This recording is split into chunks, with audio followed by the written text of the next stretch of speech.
Hey guys, this is Kevin, and I'm going to be teaching you today how to make cathedral wrap fire poi.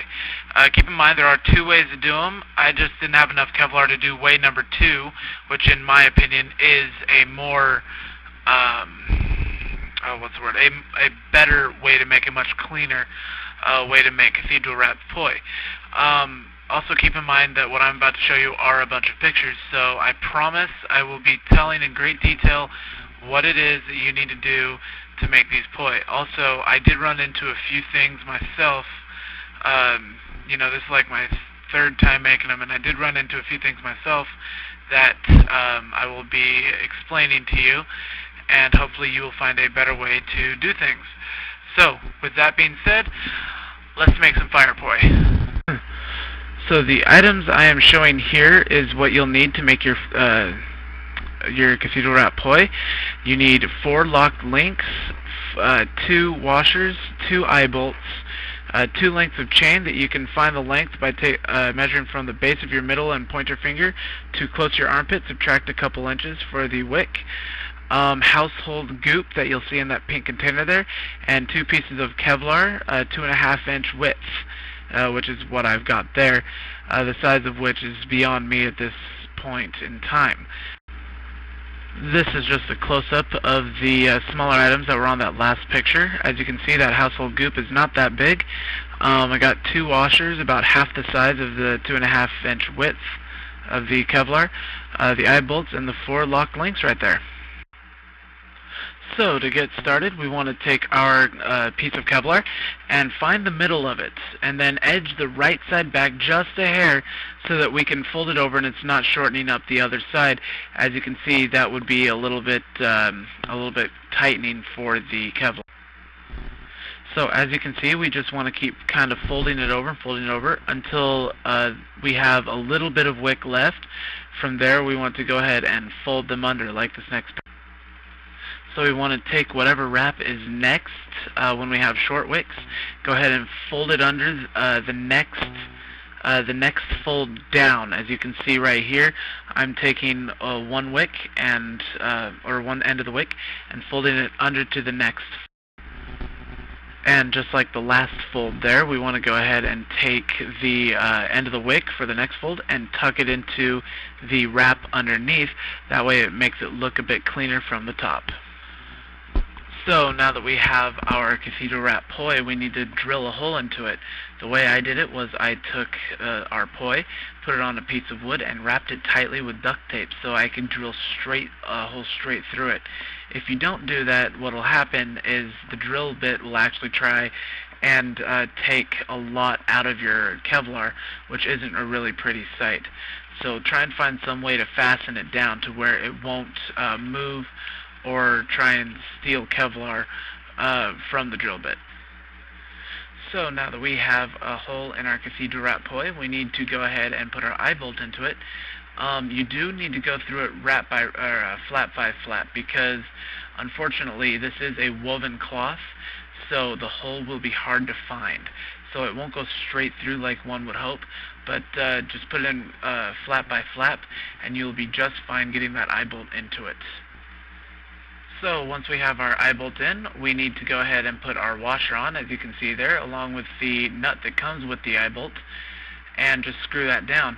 Now here I do have the washer sticking underneath the flap. You'll see why that isn't the greatest idea later on in this video. And that part sticking out from the eye bolt, don't worry about that. We'll get to that later as well. So now that we have the washer and nut onto our cathedral wrap, we need to put on those locked links like you see here. Now keep in mind, here's where a little bit of trouble comes in. If you get too small of a locked link, it won't go onto your eye bolt very well. If you get too big of a locked link, your chain will not go on. And we will get into the chain a bit later here. But as you're picking out tools and whatnot to make your wrap, just keep that in mind. That it needs to be able to fit both the eye and the chain. Now for the chain, you need to have something flexible and something that can be tampered with. This is the chain I chose. I completely forget the name of it. There's also, I believe it's called ball and chain, or ball and link or something like that that you can also purchase. That's been known to work fairly well. I'm just the ball and chain does not exactly seem safe to me. However, this, if you go to your local hardware store and tell them exactly what you're doing, they should point this out to you immediately. Again, to measure how long your chain should be for single wicked poi, you want to take from the base of your two fingers up to your armpit and subtract a few inches for your cathedral wrap. So in this picture I show that I have tampered with the bottom of the chain by taking out the turn and having it unlocked so it can get onto our locked link. Now this does cause a little bit of a safety issue because it no longer has the durability it once had. There is a way around this, however. Once you have it on the locked link, go ahead and take your pliers and clamp it back down as tight as you can, but not so tight that it won't move around, because this is, once again, part of your spin. And on your first burn, you want to just let it get as hot as it can. This kind of provides a self-welding so that it doesn't have the chance to break. So our next step is to take off that end of the eye bolt that is sticking out well beyond where it should be. The way I happen to do it was take a hand grinder and grind it off. Now there are plenty of ways to do that, but I found that this would be the most easiest for me. Now, that being said, if you plan on doing this, please wear safety eyeglasses. Because these are shards of metal coming out red hot, and if they get into your eye, you may not see again.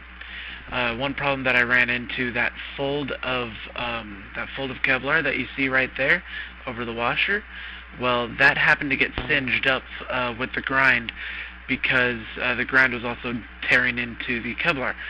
So that's why I went ahead and tucked it underneath before I started grinding the second one. So make sure that when you do this, tuck that fold under the washer and re-clamp it on. So after we grind down the end of that eye bolt, we need to make sure that that nut and washer never come off again. This is where the household goop comes in. What we want to do is push down that washer and try and put the goop underneath where the threads are, and then try and pry out just a little bit that nut so we can get the goop inside of the threads as well. Now household goop is kind of like a form of super glue, but it's much stronger and it is fire resistant.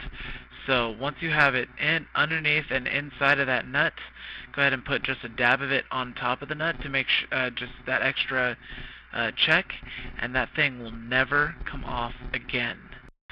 So I don't have handles that I can show you how this is done.